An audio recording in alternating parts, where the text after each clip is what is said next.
Good evening. My presentation is about telemedicine. In that, what is telemedicine and how it emerged from the ancient time of period to till down, and what are the functional organs of telemedicine, and what is the difference between telemedicine and telecare, and what is telehealth, ethical and legal aspects of telemedicine. So these are all the coverage of my presentations now.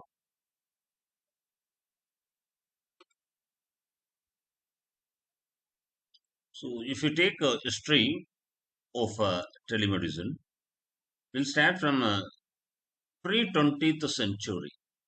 What is the phenomena that was followed by the telemedicine technology? Is nothing but smoke signals and light flashes. The light flashes were primitive forms of remote communication, which is particularly used for medical emergencies. That means if a person is in some problem, what happened? They light the flashes, and also with the help of the smoke, they inform the person is in a problem. So, from the remote places to the place of access, they can easily communicate. For example, ship to shore medical consultation. From a ship, a person from a ship is communicated to a shore through such smoke signals and light flashes, so that the recovery people will access the person who is in the ship, and they will give the treatment. And in 1920, the technology we can call it as a radio consultation, and simply we can call it as a radio doctor. So that also emerges in the year of 1920, later 1924. And in mid 20th century, birth of modern telemedicine. The University of Nebraska used two-way interactive televisions to transmit neurological exams between a medical center and the student health services. That means it is the first documented version of telemedicine. That is University of Nebraska. They proposed a telemedicine technology where they transmitted a two-way interactive sections. And in health, that is medical health sectors and educational consultation, they utilized this form of interactive televisions. And in 1960s to 1970s, NASA used a telemetry system to monitor astronaut health in space. Because we supposed to know what is the space sciences. Intermediate space organization, the peoples are working in that intermediate space research organization. They supposed to fail in their health condition. What happened? NASA, that is a NASA will monitor their health. So how they approach the people, that is by means of what we can simply call as telemedicine systems. The public health services collaborated with NASA on the Star Pack. We can simply call it as a space technology applied to rural Papago advanced healthcare project for remote tribal communities in Arizona. And beginning of teleradiology, teleeducation and telepathology. That means what? A radiology, we simply define it as in the sense of image. So radiological department, they also implemented a tele version of image processing. And also we have a teleconsultation. In simply we can call it as a teleeducation and telepathology. That pathology is nothing but cellular studies. That is simply called as a cell-based clinical aspects. 1980s, advancement in networks and computers. If the growth of personal computers and the ISDN network, that is a dialing network, allowed better image and data transfer. Telemedicine expanded into urban hospitals and remote rural clinics.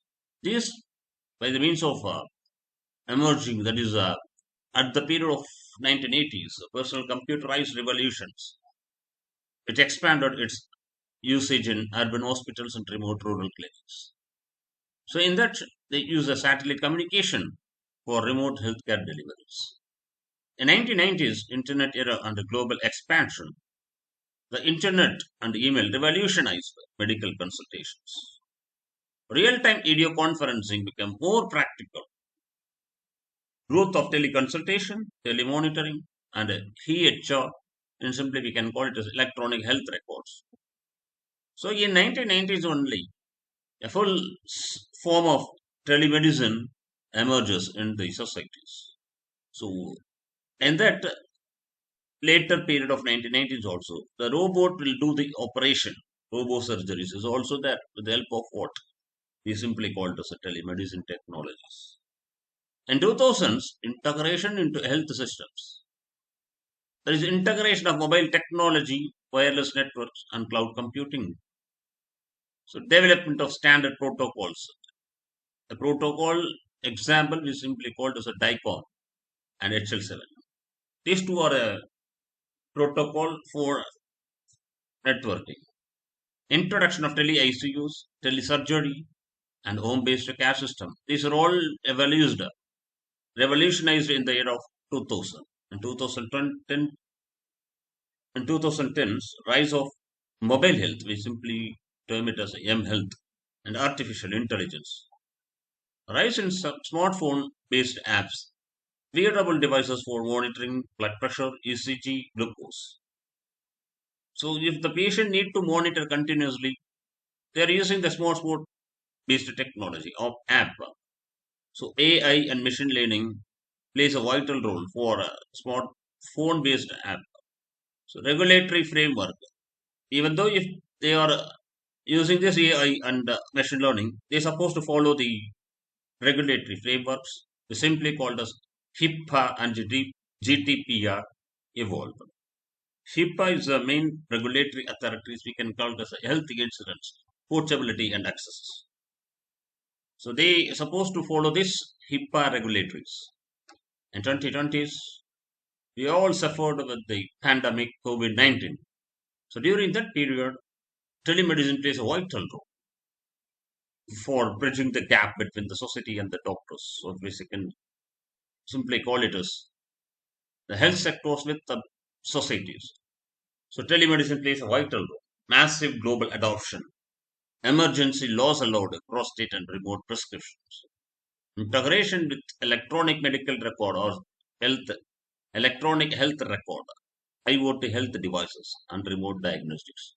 During this COVID-19, this will plays a vital or predominant factor so for telemedicine evolves. So next, what is telemedicine? Actually, what is telemedicine?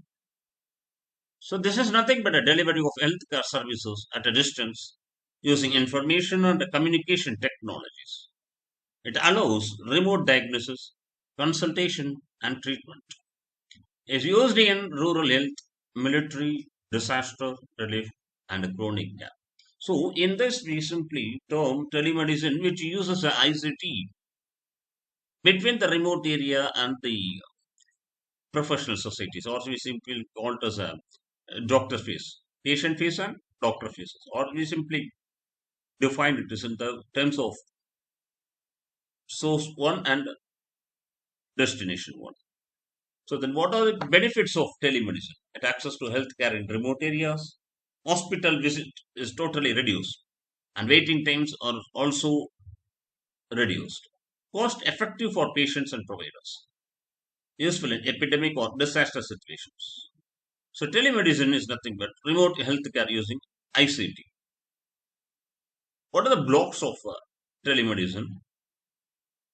There are particularly patient notes, data acquisition system, communication channel, specialized notes are the main parts of, are we simply called as organs of telemedicine. Emerging role in digital health transformations. So, which is nothing but electronic medical record plays a vital role in health transformations. So, in this aspect, we can simply define telemedicine, which utilizes information and communication technologies, which uses a patient node, data acquisition system, communication, specialized nodes.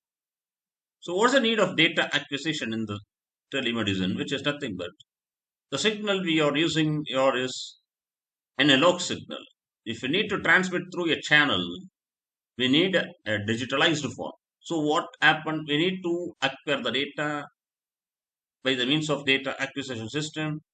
By means of sampling, we are going to sample the incoming signal or analog signals, and later from the dash it is converted into the analog to digital converter signal, and then it is accessed by the systems. So the DAS is simply termed as a data acquisition system, continuously retrieve the data from the patient. So what are the functional diagrams of the telemedicine system? So as I already told in the previous slides, patient nodes. From the patient nodes, we are receiving the signals through data acquisition system, and the acquired data is transmitted through the communication channel.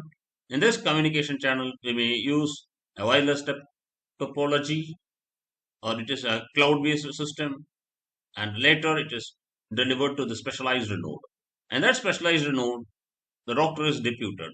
The doctor continuously retrieves the data from the patient. So patient node, which uses a medical devices, and data acquisition, a database and electronic medical records are retrieved. Patient node. What is patient node?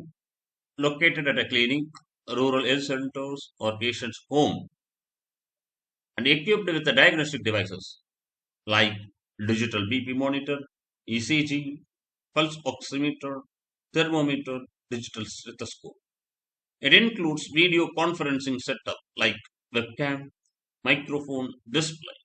It also includes telemedicine missions with integrated tools. The patient node, which is nothing but a remote node, is need to access with our specialized nodes through a proper channels. So data acquisition system, it converts an analog biosignal to digital format.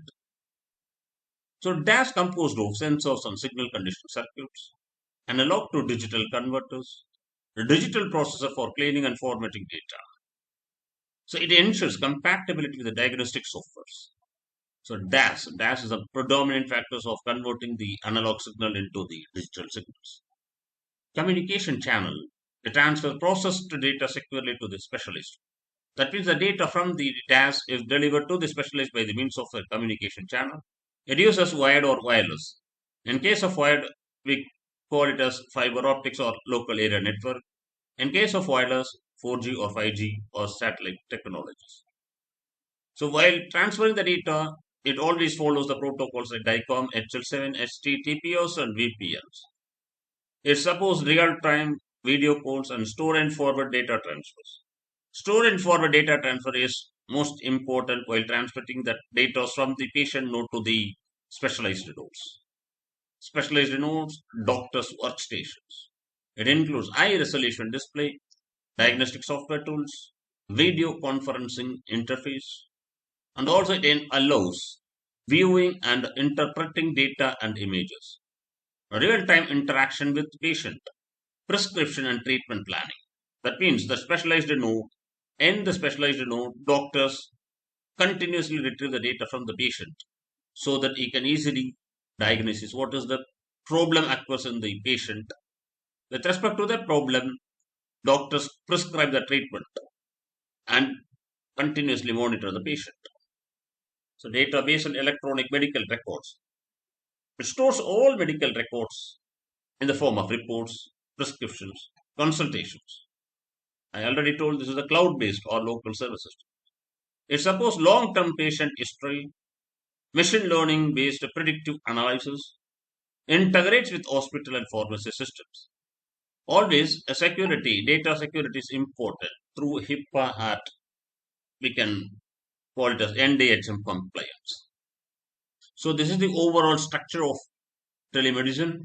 In this, the patient node is there, a doctor node or specialized node is there. In between the patient and doctor, we have a clinical devices, video conferencing unit, data acquisition and processing. Comes under still images, video, graphics, data, and after that, data processing and digitizations. And these two things, Still images, video, graphics data. That means the data in the form of images, or it may be in the form of videos, or it may be in the form of graphical data. So now it is continuously retrieved by the DAS, that is a data acquisition system, and it is need to process. So data processing and digitization. So in this only we are using a sampling theorem, or sampled, or we can simply call it quantize the signals from the analog to digitalized. So telemedicine platform and software is a patient workstation. And from the patient workstation, it is delivered through the doctor space through a communication interfaces. So communication system and connectivity. And this is the network, which it may be a wired or wireless technology, and it is an interfacing unit. And now the doctors continuously retrieving the data from the patients. So, as I already told, these are the organs of telemedicine systems. So, thank you for watching.